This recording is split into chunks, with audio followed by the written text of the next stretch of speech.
information on tonight, God, how you should set people free from debt. We give you all glory, honor, and praise.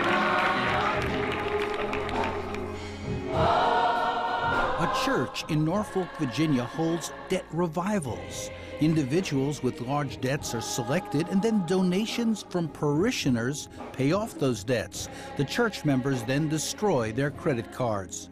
It's kind of hard to serve the Master and MasterCard. And so we've chosen to get rid of those cards to line our lives up with the Bible. Our debt liquidation program actually takes our members, pays off all of their debts except for their house and their cars. What you're saying is, in a way, very unfashionable in a society that preaches the gospel of shopping, okay? The gospel of buying things. Exactly. We are desperately hurting because we have established a level of success that says the more credit cards you have, the more you're worth.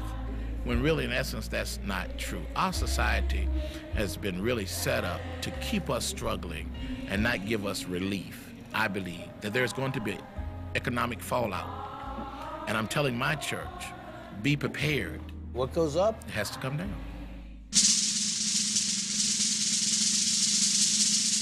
To Chase and to Wachovia, Wells Fargo, Sally Mae, to MasterCard and Citibank, and also B of A.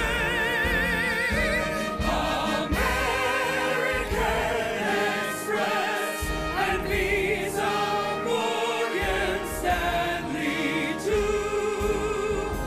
In debt we trust, so pay we must. We owe it all to you.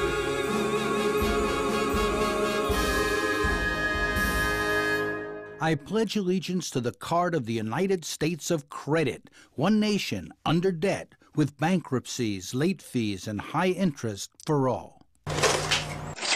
Credit. We can't live without it, and many of us can't live with it.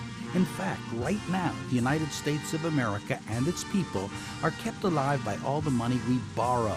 It's been called the democratization of credit, but for many, it leads to the democratization of dependency.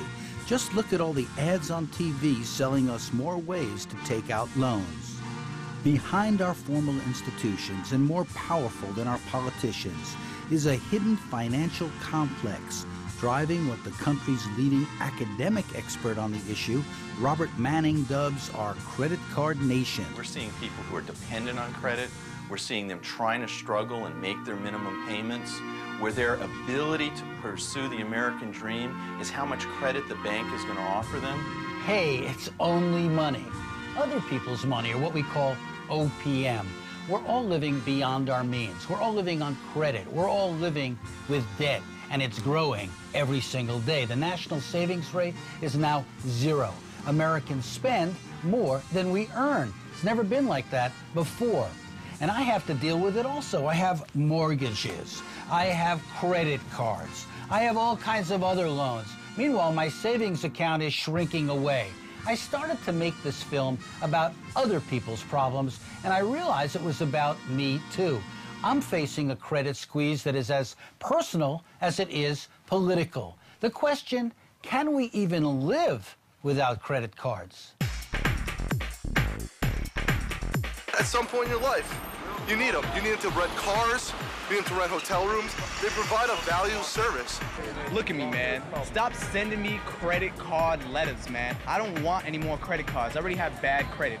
To investigate this clandestine world masked by terms like proprietary information, we will tour this nation within a nation to meet some of the experts, advocates, and activists who can demystify a web of unchecked power that often determines where we live, how we live, and if we live at all. It's about people being taken advantage of. It's about losing the American dream. I couldn't bring myself to file bankruptcy. Because I wanted to pay everybody. I didn't want to just like say, oh, well, you're out of your money, you're beat. We visited the Capitol in Washington, D.C. and found a congresswoman outraged by the power of industry lobbyists. What you have here is an atrocity, a calamity, a collapse of the, I guess, the sympathy that American government should have for its people, because we've simply allowed the credit card giants to walk over us. While the Atlanta-based former governor of Georgia says the whole country is being ripped off without knowing it. Credit card debt has taken the greatest asset, to a large extent, that middle-class America had, working America, and that was the equity in their home. And so we have this really threat to the way we are as a people, and nobody seems to be concerned about it. From coast to coast and shore to shining shore, in every mall and on every street, Americans are hurting without always being aware of why. This is not just a story about credit card mania, but what lurks behind it. What former Reagan advisor Kevin Phillips calls financialization, a powerful credit industrial complex deliberately engineered by excessive debt. Let's spend a few minutes with a certain individual we'll call Mr. Money. The idea of credit used to be so simple. Hello, I'm Mr. Money. People can't seem to get along without me as cash or credit. What does credit mean to you? Gosh, I don't know. Buy now and pay later, I guess. Not bad. But there's a lot more to it than that.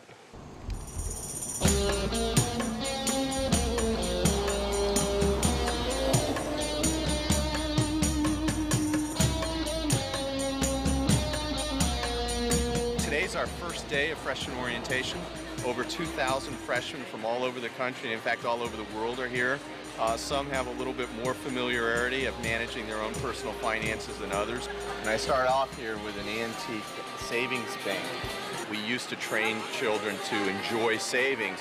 Today we're training them to enjoy how to spend. We're in the fight to save people's lives. People are getting into debt. I mean, every day that's just way beyond what they can handle. When you meet someone that's 18, 19 years old and they're telling you how they're, $15,000, $20,000 in credit card debt, no one ever sat them down and explained, what it was like to try to get a job if your credit score was really messed up. I get the feeling a lot of times working with Dr. Manning that we're David and the credit card companies are Goliath.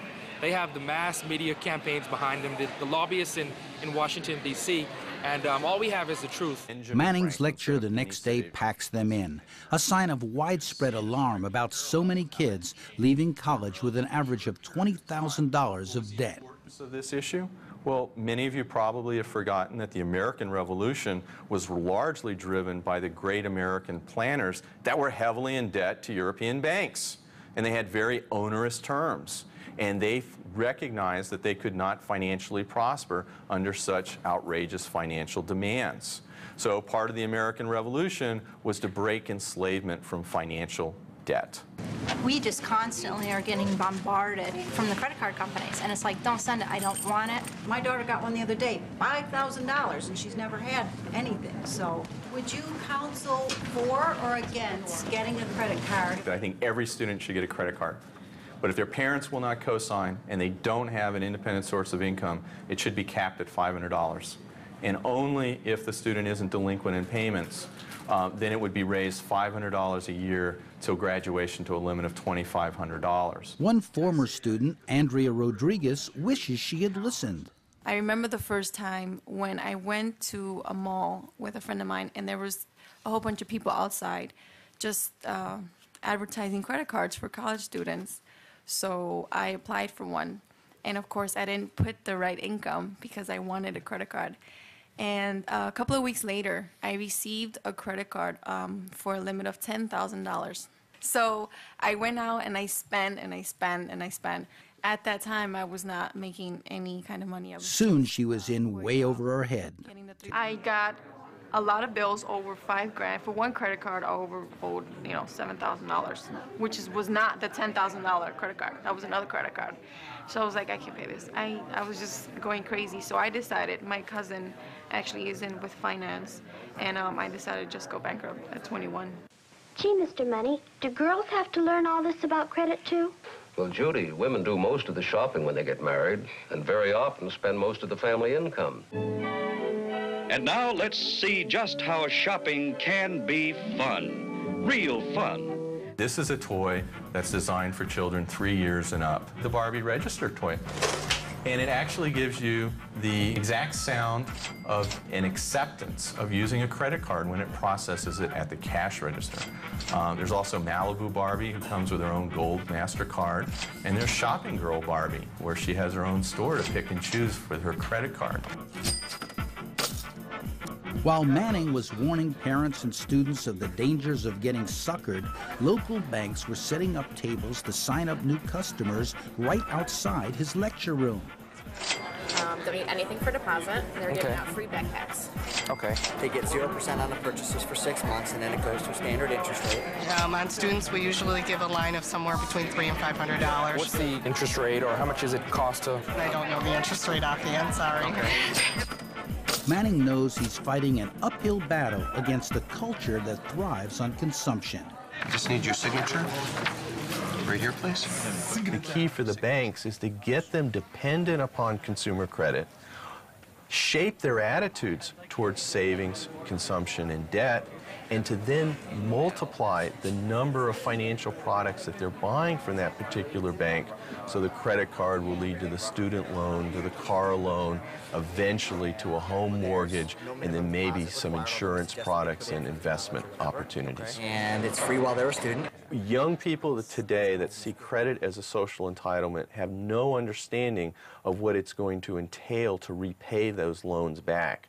Once they're used to living on borrowed money, then the banks realize that they'll be following that pattern possibly for the rest of their lives. The pressure on students is intensifying. The cost of student loans is up thanks to the manipulation of interest rates. A lower fixed rate has been replaced by a higher variable rate. That means $5,800 more on average for students to pay off their debts. I am so broke. I was so broke. So broke. Have you had to roll change to pay for something recently?